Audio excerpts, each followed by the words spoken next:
welcome everybody. I'm Ed Cruz. Welcome to the last lesson, and today is episode 19, I believe.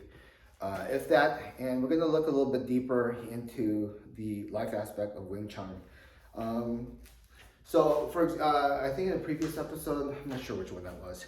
We look at one layer, one level. We look at the physical, mental, spiritual, and then the end result is basically your life in general. So we're talking about from that perspective. The physical aspect of level one is basically the stance. You learn the stance, you learn Yichikimima, and from the training, the physical ability to hold your center of gravity, right? That's what you're learning. Basically, the stretch, hold your center of gravity.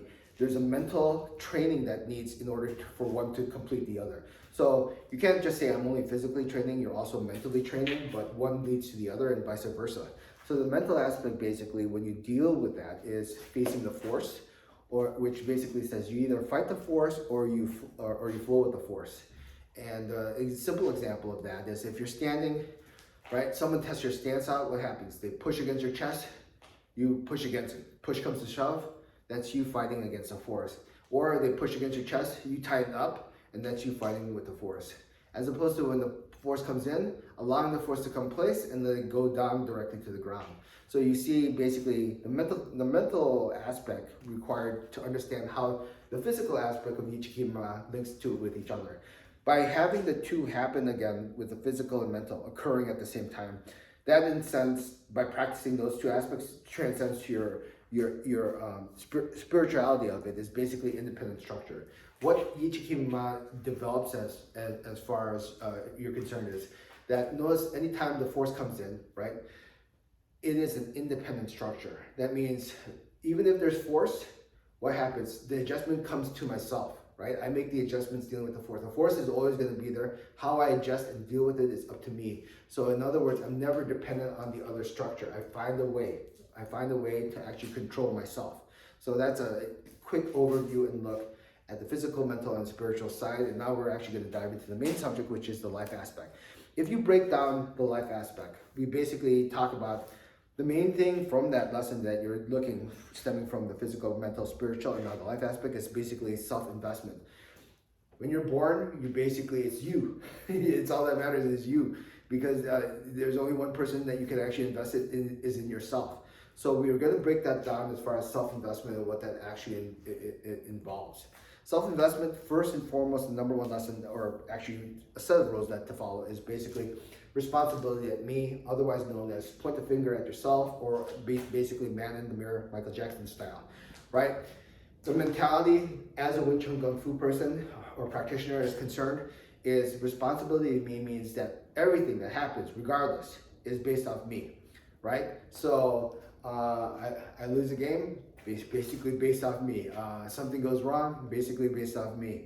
I take the responsibility for myself, and that mentality then helps you in the sense that if you believe in that, if you follow that, and I'm not telling you guys to do that, I know what I follow. I everything I'm teaching is what I follow. So I'm just telling you what I do. What you guys do is totally up to you. I don't care. That's up to you. That's all. It's a choice that you make. But the responsibility to me is basically, if I believe I'm responsible for that, that means whatever occurs, I can fix. But if I, on the other hand, have the mentality where, oh my God, I'm being oppressed, or the gods are against me, or luck's not with me, or the feng shui is wrong, or timing is bad, then that's just the reality of it. You either pick one or the other. And what I found out from my experience of life is basically those who point and take the responsibility for themselves are 100 times happier than those who aren't, and always think, oh my God, I can't believe that person is the reason for it. I blame him, I blame them, or whatever may be the case, okay?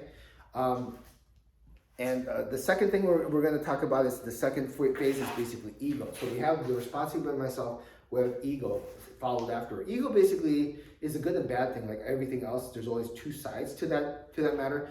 But the ego in itself we're looking more into the depth of learning. And as you get older, it's very common to, stick to what you know. And that's true because you have the experience and you realize that's good and why you're doing that. But at the same time, there's a point where people end up stopping learning, right? For some people that could be when they're 60 and retired, or some people say after college or high school, I'm done. There's always a learning process. The ego is in the way, right? So a common saying as far as the old dog can't learn new tricks, that's basically you, right? In this day and age that we live in, everything can be learned.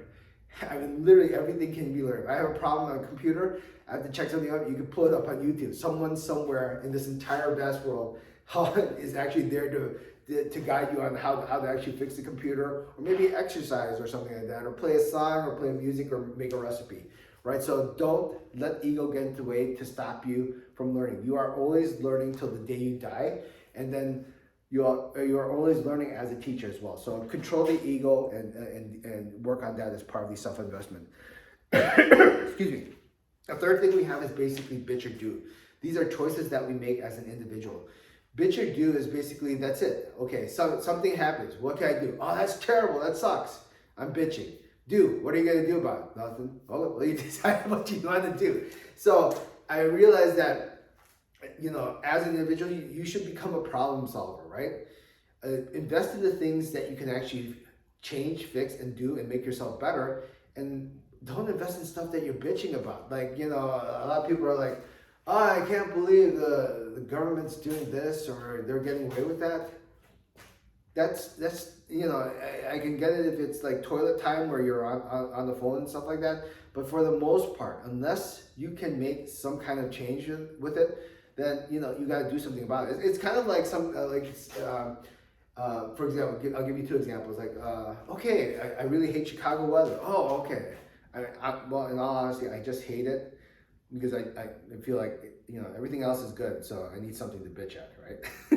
The joke aside, but seriously, if it's so bad, oh, this weather's so bad, there's something I can do about it. You want to do something about it? You're really serious and want to do about it? Then find another place to live in. That you can do. Or you'd be like, oh, I hate my job. I'm not making any money. Well, then you either bitch and constantly keep doing the same job about it, but a sacrifice is called for. You either have to study more, or get a second job, or a third job if necessary, in order to alleviate. If you're bitching, you're not doing. That's just the reality of it. So you either choose one or the other. One leads to results. The other one keeps you stagnant exactly at the same place. And notice all these three things I've talked about so far is basically self-investment in yourself. And finally, always be you, all right? Always be you. And always be you is a statement I got and phrase from the Kieran Rice series. Always be you means that you got to find out who you are as an individual. Finding out that you like chocolate cake is not the depth of what I'm talking about. You got to know who you are and make yourself better overall. That is the skill involvement. Develop who you are and develop a skill and find out what makes you tick inside. Because I'm telling you this for a fact. Let's give the example of relationship in general. When you see someone like, oh my God, I can't believe I dated that bitch. She cheated on me or whatever like that. Or vice versa, whatever may be the case. When I hear that, it's like, oh, that sounds terrible. But you know what? I point the finger on you. Okay? I point the finger at you because rule number one, right? You point the finger at you. The reason for that is something about you brought that about, right? That's just the reality. And you may not believe that or not, but fuck it, I don't fucking care if you do or not. The reality is the energy in you, I'll give you a perfect example. It's like you see some guy and he breaks up with a girl and because she's like a total bitch or she cheated on him. He ends up finding another girl and she does the same thing again. Why is that? Because you are flawed. You got to make yourself better. You attracted that bitch in the first place, and that's your fault. You made that ultimate choice. It's like, yeah, I want to be with her. Fix yourself, and you'll attract better people, right? And that's the reality. So I never go. It's like, oh man, I can't believe you got screwed. That girl cheated on you. I'd be like, dude, I don't know what it is, but you got to make yourself better. Otherwise, you get the same girl over and over again every single time. So always be you is. Find out who you are, invest in yourself, and make yourself better. And then you won't. I tell you, when you make yourself better, you attract better people. That's just the reality of it. It's always the case. There's you get a little offsets with people here and there, but those are minor blips in the screen. But for the most part, 80-90% of the time, that's who you attract, the right people.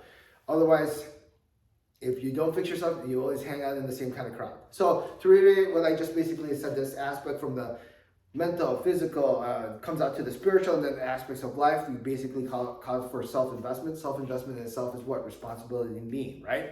Responsibility in me, control the ego, so we constantly keep learning. 3 is bit or do is choices that you make. And finally, 4, always be you. Find out who you are, develop your skill overall. Okay, hopefully you were able to grasp all that.